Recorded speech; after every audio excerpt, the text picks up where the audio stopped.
Hi guys, welcome back to my channel. I'm Hannah and today I am going to finally get round to unicorn question time and answer your questions that you have been leaving me throughout September. The hashtag UnicornQ&A on Twitter has been a bit of a fail. Literally nobody has used it, but that's not a problem because I have got 3 of you lovely lot that have asked me questions in the comments section below the video, and today I'm going to answer those for you. Now, I am fully aware that sometimes I can ramble, so to make this a little bit more exciting, I've decided to set myself a 7-minute time limit, and I'm going to put that on once I finish the intro. So we'll see how many I can actually answer in 7 minutes. I might get through all 11, I might not. We'll just see how that goes.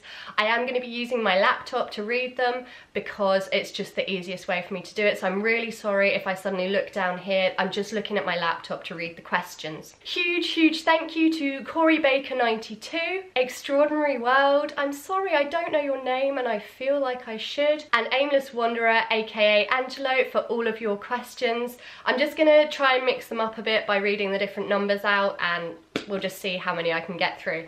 Okay, so let's set the timer on this phone. By the way, if you see the GoPro on a box in the background, it's because I'm recording the next video, which is going to be a day in the life video, and you're going to see all of behind the scenes, so that's why that GoPro's there, hopefully recording. Yeah, it is. It's still going. Good. Let's start. It's going. Right, okay, we're on our time limit. So, where are we? Question number 1 is, what's your favourite movie or movies? I'm not a big movie person, in all honesty. I do prefer reading, but I have got some favourites. I like films that make me think a bit, play with my mind. Yeah, I'm a bit weird like that. So, Shawshank Redemption, Green Mile. I watched The Killing Fields about the Khmer Rouge in Cambodia yesterday. That was amazing. Girl Interrupted, Amelie, Inception. Yeah, they're probably my go-to favourite movies. Question number 2. If you could live anywhere, where would that be? Country and city. That's really hard because I haven't been everywhere. To be honest, when I do finally decide to settle down in one location, it'll probably be somewhere that I've been travelling around, and my ideal place would be a tree house or like an eco hobbit house. And I know that sounds really silly, but I just love the idea of sustainable living and living surrounded by nature. So I'm sorry, I can't really answer that one. Question number 3, where would you like to go? Everywhere, literally. There's so many places I want to visit. Before I actually did start travelling, I had a bit of a travel bucket list, which included Canada, Machu Picchu, Nepal and Tibet, and Thailand. And so far, I haven't been to any of them. Although I am going to Thailand in January, so I'm going to be able to cross that one off. Yeah, there's a lot of places I want to go, but those are the places that have always for some reason drawn me. Question number 4. Any tips for long flights to make the journey easier? My top tips would be, if you're doing a really long haul flight, try and get one overnight because it's just easier for your body clock to adjust and sleep for most of it. If you can sleep, that's going to be the best thing. I prefer on a long flight to sit in the aisle because I'm not worrying about waking up people and if I need to go to the toilet, because I have a bladder the size of a pea. So I prefer an aisle seat for long haul flights. Always wear comfy clothing, make sure you're warm and cozy and comfy, but have layers so if you overheat you can take them off. In terms of entertaining yourself, usually there's such a range of in-flight movies and stuff. Have a book or a Kindle and some form of music. And also, in terms of the jet lag side of things, don't drink too much alcohol. I know it's kind of free and included in the ticket price and it can be so tempting, but just try and really keep up with the water and hydrate yourself because it will help you adjust when you land in your destination. Also, move your legs and feet and go for a little wander if you can. I'm losing track of numbers and I'm on, I don't know how many minutes we've got left. Oh my god, 2 minutes 54, right, I'm sorry, numbers have gone out the window, I'm just gonna carry on. Oh my god, pressure! What was your worst and best travel experience? That's really hard. Worst?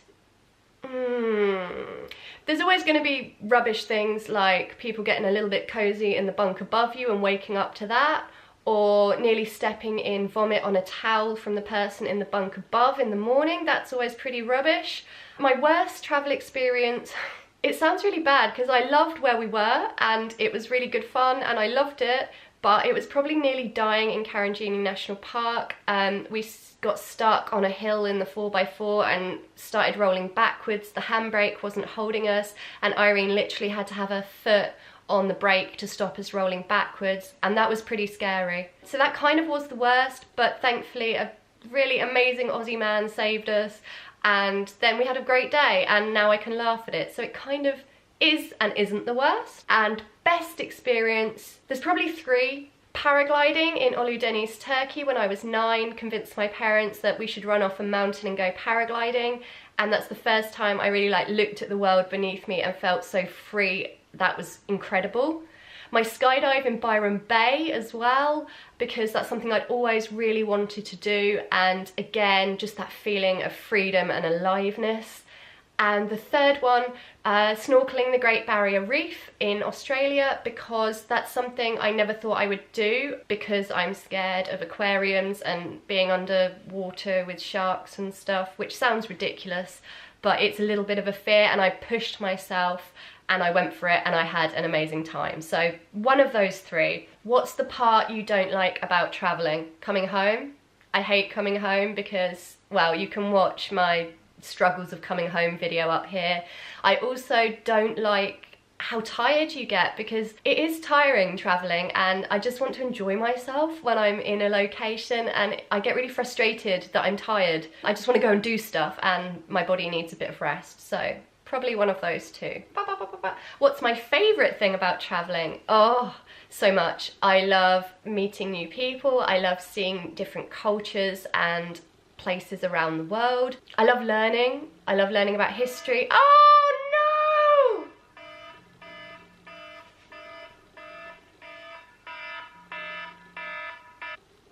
I want to finish this, so yeah. I love learning about the history of places and understanding the world we live in.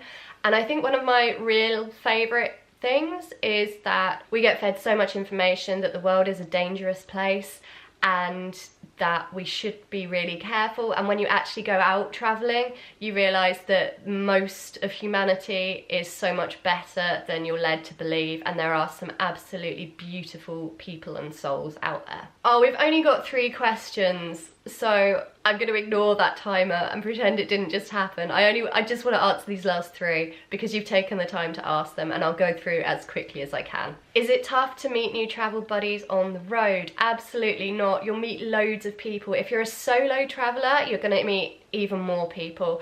Traveling with a friend, people did approach us, but they're less likely to, because they kind of don't want to interrupt whatever you're doing. But you will meet people, especially if you're staying in hostels. You just have to sort of say hi and get chatting, and soon enough you've got a travel buddy. And yeah, you'll meet so many people. It's really not difficult. I know that's a big fear, but just be friendly, just be yourself, and you'll strike up friendships that will probably last a lifetime. Do you have 3 tips for new travellers or backpackers? Yes, I do. Okay, so my first tip is feel the fear and do it anyway. You're going to be nervous the first time you travel on your own, or even just outside of your home country, and that's normal. That's so normal. Everyone gets it, and even people that have been traveling a lot get these sort of little butterflies before they leave for a new place. It's just human. But feel that fear and push yourself and do it anyway. I'm not talking about putting yourself in really dangerous situations. I just mean taking yourself outside of your comfort zone. One of my favourite quotes is, life begins at the end of your comfort zone, and it is so true. Once you just step outside, you will learn so much about yourself. You will see things and do things you never expected, and you'll really grow as a person. My second tip is, things will go wrong, don't worry. You'll learn pretty soon that you will get scammed, you will miss transport, you will break down, you know, there will be delays. Life isn't perfect. My memory card just ran out of battery as I was halfway through that question, which is super helpful. So yeah, life is not perfect, and traveling is not perfect either. It's not this entirely magical experience where nothing goes wrong. It is still real life.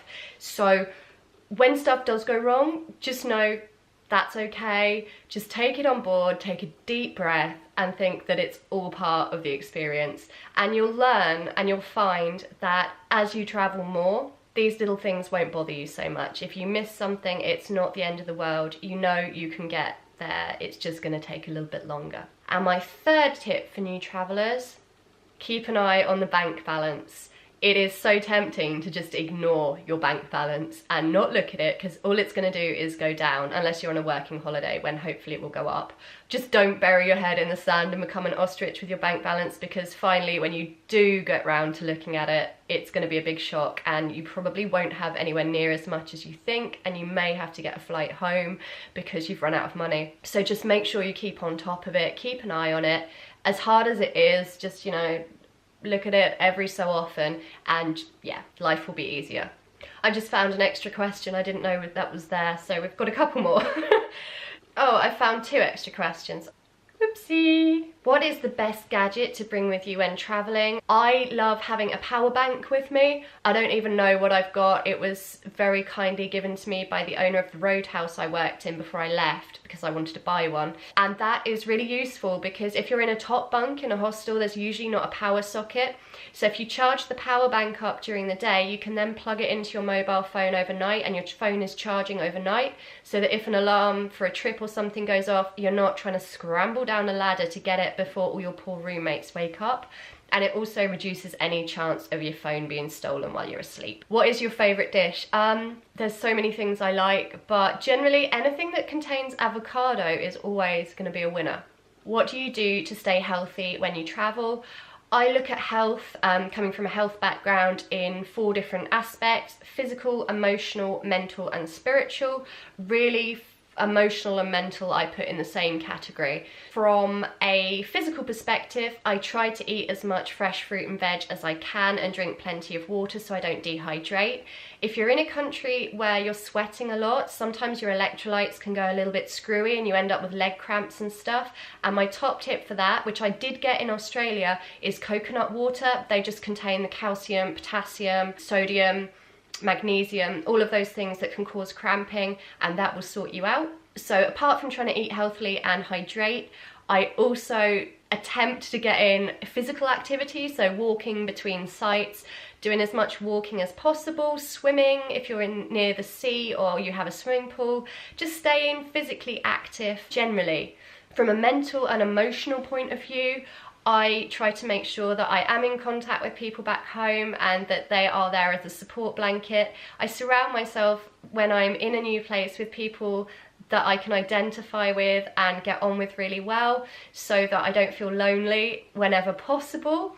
And I also realise that every day is not always going to be a perfect day, particularly for me personally. This isn't a video that I'm going to get into too much detail in this, but I do have down times, and that happens when I'm on the road as well, and that's something I might talk about later on. I'm not going to cover it right now, but on those down times or down days or whatever, I just have to be a little bit kind to myself. It's difficult when you're traveling because you feel like you should be having a great time all of the time, but that's not something you can always control. So I allow myself a little bit of time, you know, in my bed, reading, away from people, just to recharge my batteries. And I try not to get too hard on myself and think, you know, you're wasting your time here, you should be doing this, this and this, because that doesn't help. From a mental and emotional perspective, I try to be kind to myself, allow myself room to breathe and some time on my own, because hostels and travelling, you can be surrounded by people a lot of the time, even as a solo traveller.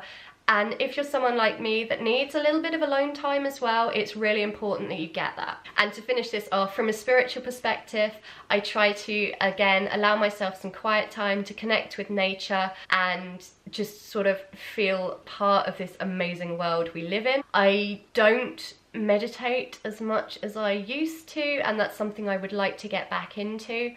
But I do try to have a quiet moment at the end of the day. In a hostel, I use headphones and I listen to like a guided sleep hypnosis or just relaxing music, just to allow my brain to switch off, because I have one of those really annoying brains that's just like ba ba ba ba ba ba ba ba, and it all starts just as I get into bed. So that's how I generally try and keep myself healthy when I'm on the road. And that's all of the questions. Thank you so much for watching. It has been longer than I planned. It always is. But you know what? I do my best. I do my best. I really hope you enjoyed this. Do check out Monday's video if you want a little behind the scenes tour of how I make my videos and everything like that, and what my days off from my paid job look like and how it all sort of merges together to bring this to you guys. Thank you so much. As always, much love. Take care. Bye. Working for accommodation can be a really good way of saving your money, but there are a couple of things that you do need to think about and be aware of. You're giving up your time in exchange for free bed, essentially.